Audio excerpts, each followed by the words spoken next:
Hello, I'm glad you can join me once again for this time of Bible study. We're still studying in the second chapter of James. Last time we talked about how partiality is against the way of Christ.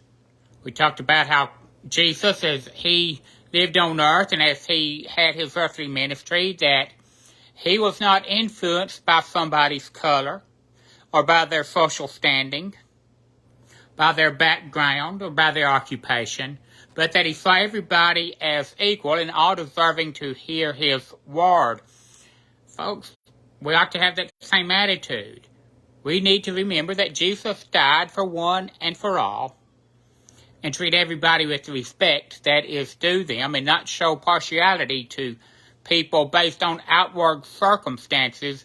Don't judge somebody by their outward appearance.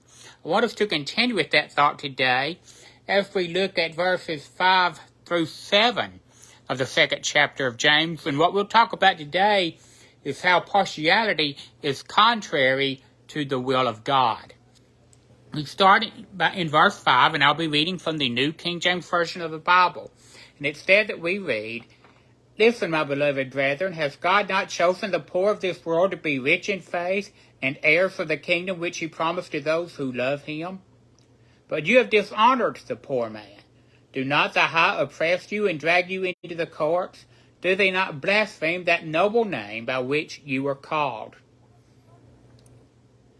Now, let's have an understanding about something right here.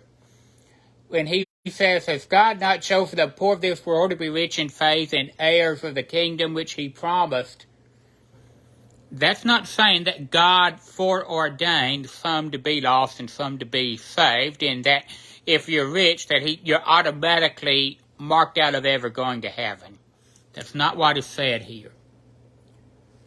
But what is said is this: God did foreordain that those who obeyed him would be those who would be saved. Much like a football game today.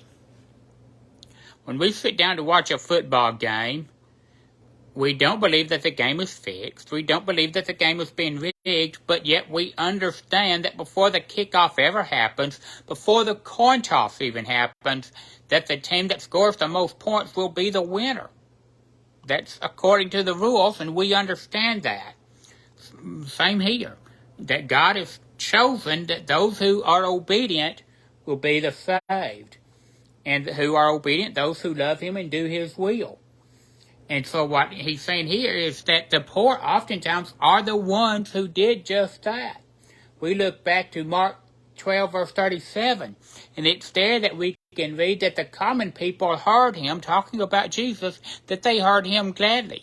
Those who weren't poor, a lot of times, the people who weren't what we'd call common people, did not receive his message with the openness of mind. And so here in this time, we see that the Christians of that day were dishonoring those who were poor in a financial situation, that they were giving respect to those who were wealthy or appeared to be wealthy. And what's even sadder than them disrespecting those that they should have had respect for was that some of the ones they were showing partiality toward were the ones who were making their lives more difficult than it should have been and had to be. They were giving honor to the ones who were giving them difficulty. And he goes on to mention here, James does, how they were making their life difficult. He said, "Do not the rich oppress you?" Sometimes they were the ones that were making life harder. And he said, "Drag you into court." Sometimes they were dragging them into courts over silly things just to keep the Christian occupied and busy, having to worry over stuff that they ought not have to worry about. Sometimes we see the same thing happening today, do we not? And then he goes on to talk about how they blaspheme that noble name by which you are called.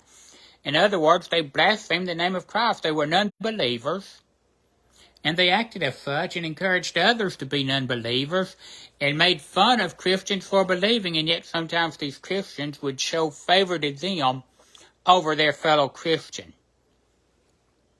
Folks, let us in our lives not judge people by their wealth. or by their outward appearance. Let's look at people for whom they are, someone that Christ died for. Because if we look back at this and we see the terrible situation that happened back then, let us ask ourselves one thing. Are we guilty of doing the same thing today? If we're at our worship services on Sunday morning, and somebody who's common walks in, and let's say a celebrity walks in, somebody who's famous, or maybe they're wealthy and known for their wealth, or maybe they're known for being a powerful person, would we show favoritism to the famous person? Because if we do, then we're guilty of the very thing that James warned these Christians about, and we need to be reprimanded too. Let us not look upon man with partiality. Jesus did it as he died on the cross. He died for all.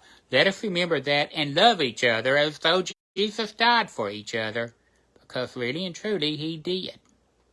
I thank you for watching today, and I hope you'll watch next time as we continue our study of the 2nd chapter of James. Have a great day, everybody. I love you all. Goodbye, and God bless.